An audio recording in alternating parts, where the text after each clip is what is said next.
شروع اللہ کے نام سے جو نہایت مہربان اور بے حد رحم والا ہے۔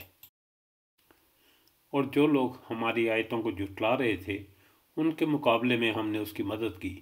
یقیناً وہ برے لوگ تھے، بس ہم نے ان سب کو ڈبو دیا۔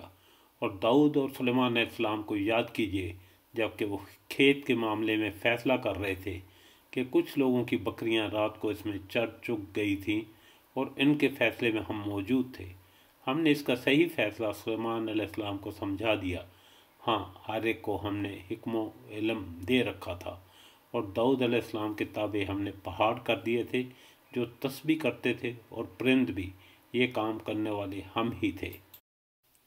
اور ہم نے اس کو تمہارے فائدے کے لیے ذرہ بنانے کی صنعت سکھا دی تھی تاکہ تم کو ایک دوسرے کی مار سے بچائے۔ پھر کیا تم شکر گزار ہو؟ اور سلیمان علیہ السلام کے لیے ہم نے تیز ہوا کو مسخر کر دیا تھا جو اس کے حکم سے اس سرزمین کی طرف چلتی تھی جس میں ہم نے برکتیں رکھی ہیں۔ ہم ہر چیز کا علم رکھنے والے تھے۔ اور شیاطین میں سے ہم نے ایسے بہت سوں کو اس کا تابع بنا دیا تھا جو اس کے لیے گوتے لگاتے اور اس کے سوا دوسرے کام کرتے تھے۔ ان سب کے نگران ہم ہی تھے۔ ایوب علیہ السلام کی اس حالت کو یاد کرو جب کہ اس نے اپنے پروردگار کو پکارا کہ مجھے یہ بیماری لگ گئی ہے اور تو رحم کرنے والوں سے زیادہ رحم کرنے والا ہے۔ تو ہم نے اس کی سن لی اور جو دکھ انہیں تھا اسے دور کر دیا اور اس کو اہل و عیال عطا فرمائے، بلکہ ان کے ساتھ ویسے ہی اور اپنی خاص مہربانی سے، تاکہ سچے بندوں کے لیے نصیحت کا سبب ہو۔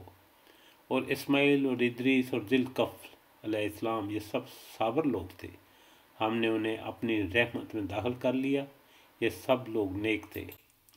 اور مچھلی والے کو بھی ہم نے نوازا، یاد کرو جب کہ وہ بگڑ کر چلا گیا تھا اور سمجھا تھا کہ ہم اس پر گرفت نہ کریں گے۔ آخر کو اس نے تاریکیوں میں پکارا، نہیں ہے کوئی خدا مگر تو، پاک ہے تیری ذات، بے شک میں نے قصور کیا۔ تب ہم نے اس کی دعا قبول کی اور غم سے اس کی نجات بخشی، اور اس طرح ہم مومنوں کو بچا لیا کرتے ہیں۔